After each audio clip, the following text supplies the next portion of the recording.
नमस्कार, आप देख रहे हैं इंडिया टीवी में हूं पिनाज त्यागी। प्रचार खत्म होते ही बिहार से रुझान आने लगे हैं। पटना से दिल्ली तक चारों तरफ सीटों के अनुमान तैर रहे हैं। बिहार में हर नेता की जुबान पर जीत का दावा है। सारी पार्टियां एक ही जुमला बोल रही हैं, हम जीत रहे हैं, बिहार में अगली सरकार हम बना रहे हैं। लेकिन सरकार तो कोई एक ही बनाएगा, कोई एक ही नेता बनाएगा। बिहार का मुख्यमंत्री तो कोई एक ही होगा। वो कौन होगा, नीतीश या तेजस्वी? प्रचार के आखिरी दिन नीतीश कुमार ने 5 रैलियां की। नौखा, बिक्रमगंज, चैनपुर, करगर और नबीनगर में नीतीश की रैली हुई। तेजस्वी यादव हड़बड़ी में दिखे और आखिरी दिन 16 रैलियां की। प्रचार खत्म हो गया, अब नंबर की बारी है। 14 से पहले किस नेता की क्या तैयारी है, दिखाते हैं इस रिपोर्ट में। राहुल गांधी ने आखिर में आकर गलती कर ही दी। राहुल की यह गलती कांग्रेस को भारी पड़ेगी। राहुल की यह गलती महागठबंधन को बहुत भारी पड़ेगी। राहुल की यह गलती तेजस्वी यादव को कुर्सी से दूर कर देगी। नरेंद्र मोदी में, उनके खून में, उनकी सोच में नफरत है। वो बांटना चाहते हैं, नफरत फैलाना चाहते हैं। बिहार चुनाव में राहुल गांधी ने नरेंद्र मोदी के खून को गाली दे दी। बिहार में जहां 100 में से 70 मुसलमान हैं, उस किशनगंज में राहुल ने मोदी पर पर्सनल अटैक किया। नरेंद्र मोदी में, उनके खून में, उनकी सोच में नफरत है। अब राहुल गांधी से ये गलती से हो गई या राहुल गांधी ने जानबूझकर ये गलती की, ये तो राहुल जाने। लेकिन बिहार चुनाव के दूसरे चरण में होने वाले मतदान पर इसका असर पड़ेगा, बिल्कुल पड़ेगा। ऐसा कभी हुआ नहीं कि कांग्रेस के नेता प्रधानमंत्री नरेंद्र मोदी को गाली दें और चुनाव में कांग्रेस को इसकी सजा न मिले। कांग्रेस ने गुजरात में मोदी को गाली दी तो कांग्रेस गुजरात हार गई। कांग्रेस ने महाराष्ट्र में मोदी को गाली दी तो कांग्रेस महाराष्ट्र हार गई। कांग्रेस ने यूपी चुनाव में मोदी को गाली दी तो कांग्रेस यूपी हार गई। कांग्रेस ने एमपी चुनाव में मोदी को गाली दी तो कांग्रेस एमपी हार गई। कांग्रेस ने राजस्थान में मोदी को गाली दी तो कांग्रेस राजस्थान हार गई। कांग्रेस ने हरियाणा में मोदी को गाली दी तो कांग्रेस हरियाणा हार गई। नरेंद्र मोदी को जब जब गाली दी जाती है, चुनाव में मोदी का वोट बढ़ता है। 2019 के लोकसभा चुनाव में राहुल गांधी खुद यह गलती करके भुगत चुके हैं।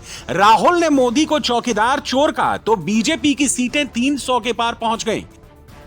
यह सब जानते हुए भी राहुल गांधी ने नरेंद्र मोदी को गाली दे दी। बिहार के मुस्लिम बहुल किशनगंज में राहुल गांधी ने नरेंद्र मोदी के खून पर उंगली उठा दी। राहुल ने मोदी के खून में नफरत होने की बात कह दी। नरेंद्र मोदी में, उनके खून में, उनकी सोच में नफरत है। इसी बिहार में राहुल गांधी जब वोटर अधिकार यात्रा निकाल रहे थे तो राहुल के मंच से नरेंद्र मोदी की मां को गाली दी गई थी। आज की वोट चोरी डन हो गए, अब जाता हूं। चुनाव से पहले बिहार प्रदेश कांग्रेस ने मोदी की स्वर्गीय मां का AI वीडियो बनाकर उनको अपमानित करने का प्रयास किया। पहले तो तुमने मुझे नोटबंदी की लंबी लाइनों में खड़ा किया और अब राहुल ने सीधे खुद अपने मुंह से मोदी के खून को गाली दे दी। नाम पर राजनीति कर रहे हो। नरेंद्र मोदी में, उनके खून में, उनकी सोच में नफरत है। मुस्लिम बहुल किशनगंज में राहुल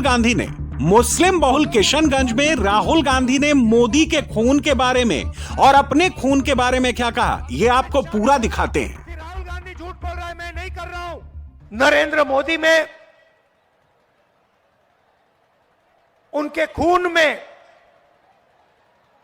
उनकी सोच में नफरत है। वो बांटना चाहते हैं, नफरत फैलाना चाहते हैं। दूसरी तरफ मेरे खून में मोहब्बत है, भाईचारा है और हिंदुस्तान को मैं जोड़ना चाहता हूं। बिहार में दूसरे फेज की वोटिंग होने वाली है। वोटिंग शुरू होने से 40 घंटे पहले राहुल का किशनगंज वाला वीडियो आ गया। आपको नफरत को दूर भगाना है। भाड़ में जाए ऐसी राजनीति, जिस राजनीति के कारण हमारा देश का मस्तक न ऊंचा हो, ऐसी राजनीति भाड़ में जाए। और इस चुनाव में मैं देख रहा हूं, चाहे आरजेडी हो अथवा कांग्रेस के नेता यहां की सामाजिक ताने बाने को, यहां के सामाजिक समरसता को तार तार कर देना चाहते, छिन्न भिन्न कर देना चाहते। एक कांग्रेस के नेता तेलंगाना के मुख्यमंत्री हैं, उनके बयान को मैं सुना, मैं तो हैरत में रह गया। उनका बयान था, कांग्रेस का मतलब मुसलमान और मुसलमान का मतलब कांग्रेस। जाति और पंथ के आधार पर चुनावी कामयाबी हासिल की जा सकती है, लेकिन देश नहीं बनाया जा सकता। बिहार में चुनाव प्रचार पूरी तरह से बंद हो चुका है। प्रचार खत्म होते ही चुनाव के रुझान आने शुरू हो गए हैं। हर नेता अपनी सरकार बनाने के दावे कर रहा है। नीतीश कुमार ने 75 की उम्र में भी ऐसा प्रचार किया जैसे एनर्जी का कोई सुपर बूस्टर डोज लेकर आए हों। अब इतना अच्छा और इतना बिहार पहले से तो बेहतर हुआ ही, अब और बढ़ रहा है। और आप जान लीजिए कि कुछ ही राज्य है 4-5 जो बहुत आगे है, उसी तरह से बिहार बहुत आगे इस राज्य में होगा, सब लोगों के मदद से।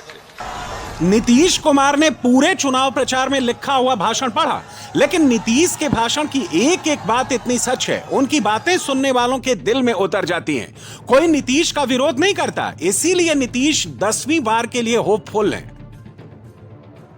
इतना काम हम लोग कर रहे हैं, केंद्र सरकार का भी मदद है, पूरा विकसित हो रहा है, तब आप लोगों को तो यहाँ वोट दीजिएगा ना। इन लोगों को हाथ उठा के बताइए, पूरा पूरा बोलिए। अरे ऊपर वाला क्या नहीं करते, आप ही लोगों को तो हम कह रहे हैं, देख रहे हैं। अरे आपका भी कर रहे हैं। हाँ, नहीं आप देखिए, हम लोगों ने इनको लगा दिया है उनको, आप फिर एक बार लगाइए, हाथ उठा के बताइए, तो सब लोग वोट दीजिएगा ना। हाँ, बहुत अच्छा। नीतीश कुमार की पार्टी जेडीयू के कार्यकारी अध्यक्ष संजय झा ने इंडिया टीवी से बात करते हुए 14 नवंबर के बारे में अपना अनुमान बताया है।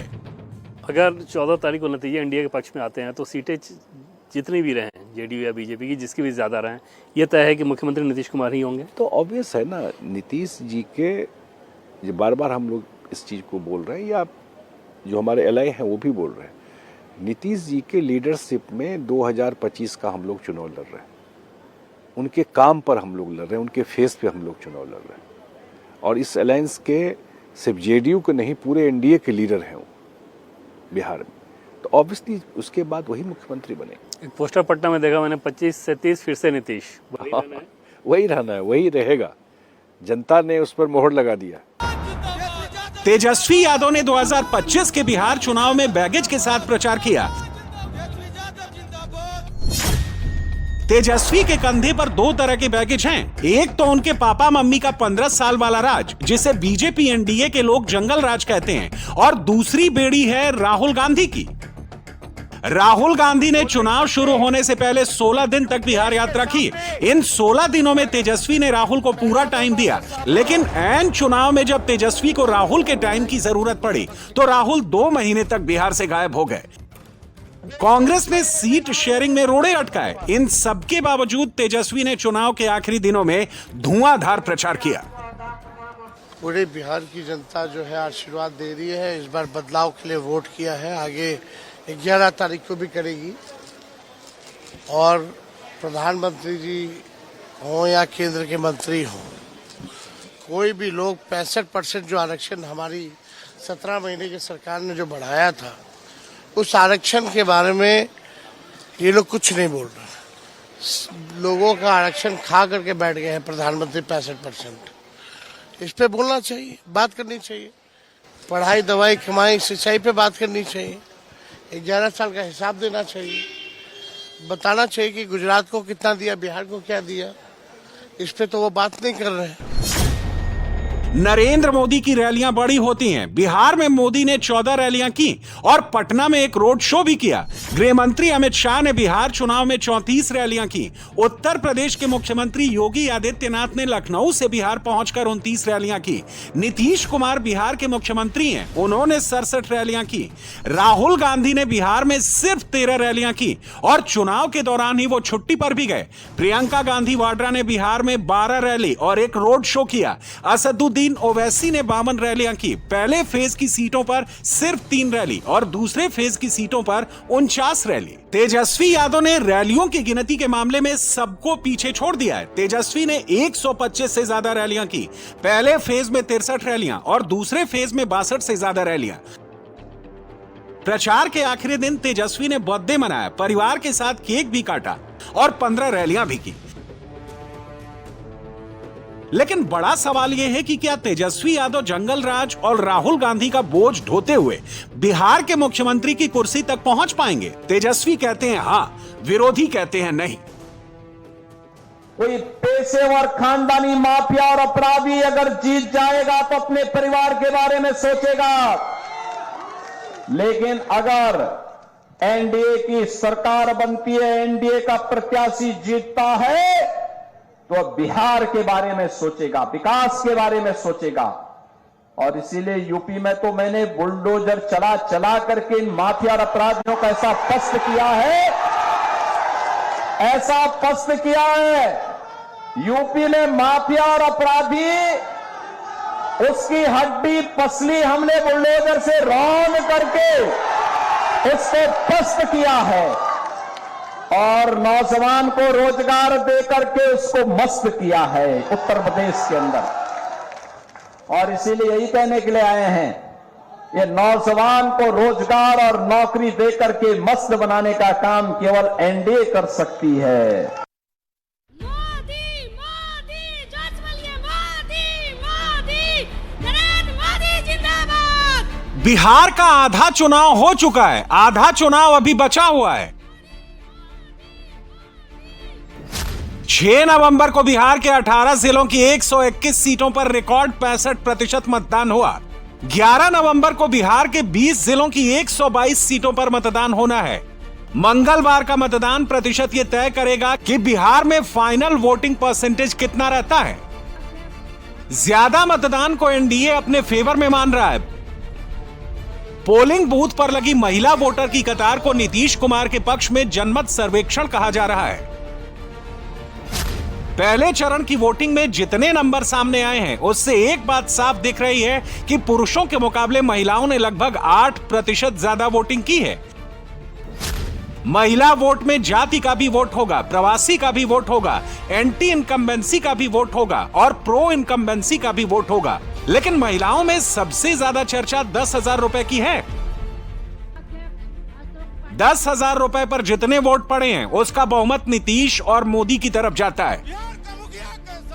तेजस्वी इसमें शक पैदा करते हैं। वो पूछ रहे हैं कि चुनाव आयोग ने महिला और पुरुष वोटर के आंकड़े क्यों नहीं दिए। सब लोगों का रुझान महागठबंधन के पक्ष में है, सबका साथ जो है मिल रहा है।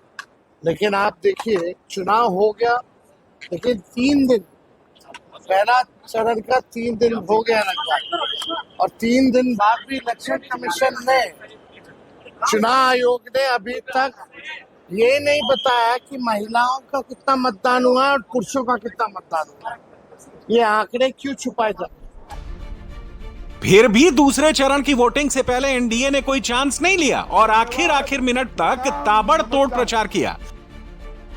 बिहार चुनाव में नरेंद्र मोदी का फाइनल शो शनिवार को ही हो गया था। नॉर्थ बिहार के बेतिया में मोदी ने आखिरी रैली की और जाते जाते ये वादा कर गए कि अब वो शपथ ग्रहण में बिहार आएंगे। अभूतपूर्व विजय के पूरे वातावरण को मैंने पाया है, देखा है, और इसलिए मैं आज आपको वादा करता हूं, मैं आज जा रहा हूं, आप 11 को वोट डालेंगे, 14 को गिनती होगी और मैं फिर से एक बार एनडीए सरकार के शपथ ग्रहण में फिर से पटना आऊंगा।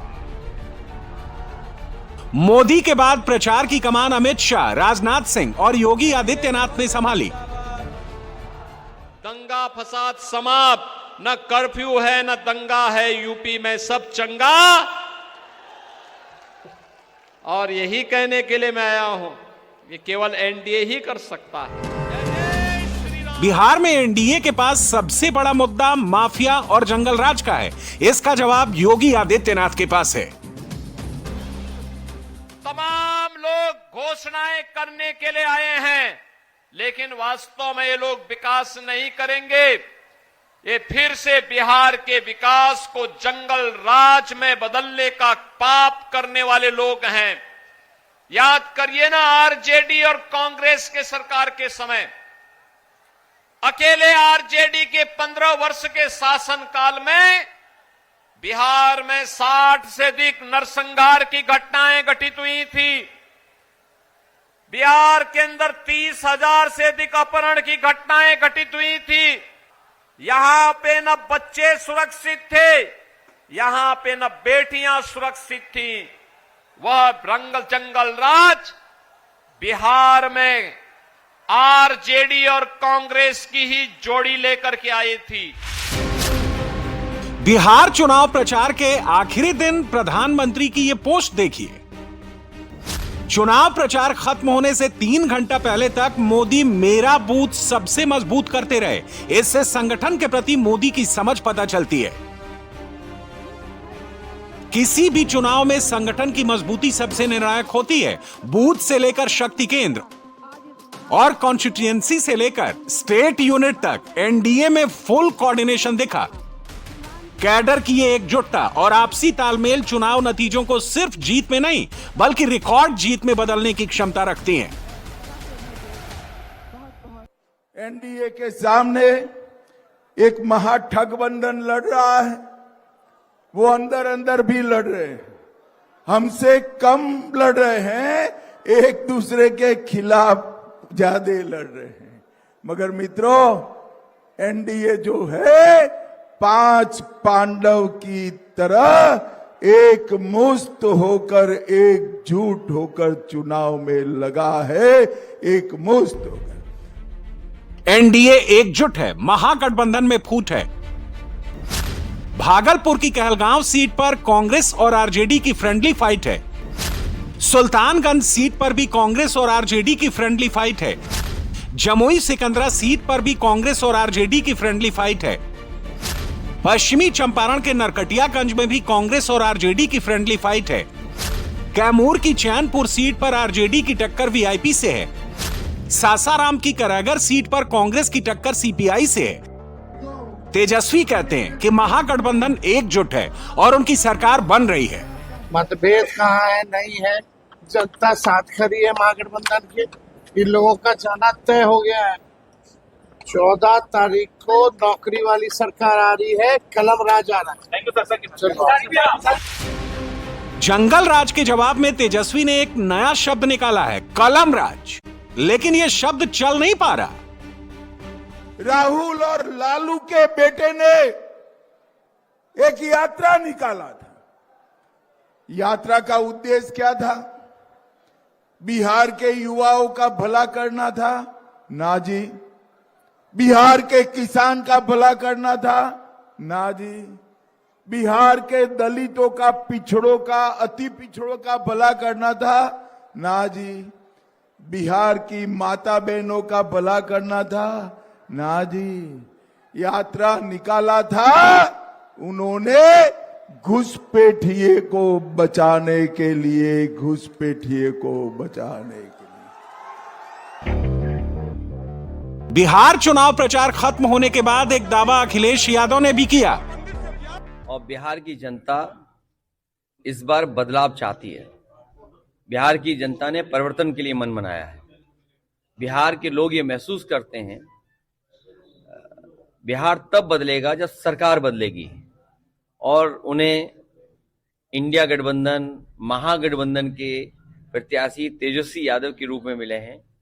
नई उम्र के नौजवान हैं, नया काम करके दिखाएंगे, नया बिहार बनाएंगे। पूरी जनता और हमें पूरा भरोसा है कि जब परिणाम आएंगे तो तेजस्वी वहां के मुख्यमंत्री बनेंगे। अखिलेश यादव ने बिहार में सपा का कोई कैंडिडेट नहीं उतारा।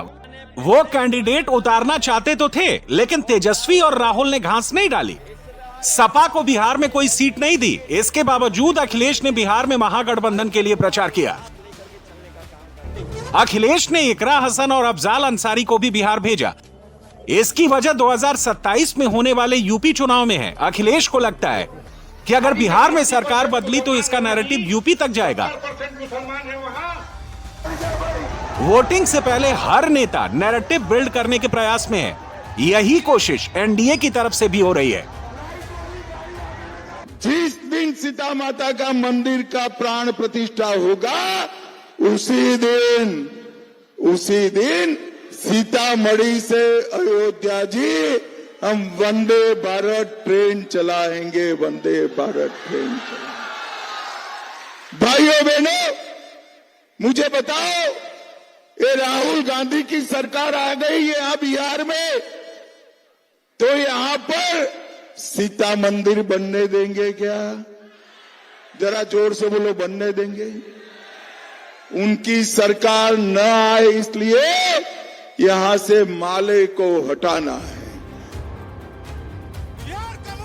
बिहार में सरकार बनाने के लिए 122 विधायक चाहिए। 2020 में 125 विधायक के साथ एनडीए की नीतीश सरकार बन गई थी। इस बार दोनों तरफ से 160 से 180 सीटें जीतने के दावे किए जा रहे हैं। लेकिन तय यह है कि 122 का नंबर किसी एक गठबंधन को ही आएगा। नीतीश आगे आगे दौड़ रहे हैं तो तेजस्वी भी उनको पकड़ने के लिए तेज रफ्तार से रेस लगा रहे हैं। बिहार चुनाव के पहले राउंड में हर बूथ पर महिला वोटर्स की लंबी लंबी कतारें देखी गईं। महिला वोटर्स की इन कतारों ने एनडीए की बाछें खिला दी। बिहार में 3,72,00,000 महिला वोटर हैं। नीतीश कुमार सरकार ने अब तक 1,51,00,000 महिलाओं के खाते में 10-10 हजार रुपए डाले हैं। इस तरह बिहार की करीब 40% महिला वोटर के खाते में नीतीश कुमार का पैसा पहुंचा है। अगर एक परिवार में 3 सदस्य भी माने तो 4,53,00,000 वोटर पर 10-10 हजार का असर है। ये तादाद बिहार के कुल वोटर का करीब 60% है। नीतीश कुमार ने ऐन वोटिंग से पहले यह साफ कर दिया कि महिलाओं के खाते में भेजा गया पैसा कर्ज नहीं है, इसे कभी लौटाना नहीं होगा। इस चुनाव में बीजेपी ने क्या किया? बीजेपी ने पोजीशनिंग सही की। बीजेपी ने महागठबंधन के साथ लालू राबड़ी का जंगल राज अटैच कर दिया और एनडीए के साथ मोदी और नीतीश का वेलफेयर वाला डबल इंजन अटैच कर दिया। इसके 2 सबसे बड़े इंपैक्ट एरिया हैं। 47% महिला वोटर पर इसका इंपैक्ट है और 24% यूथ वोटर पर भी इसका इंपैक्ट है।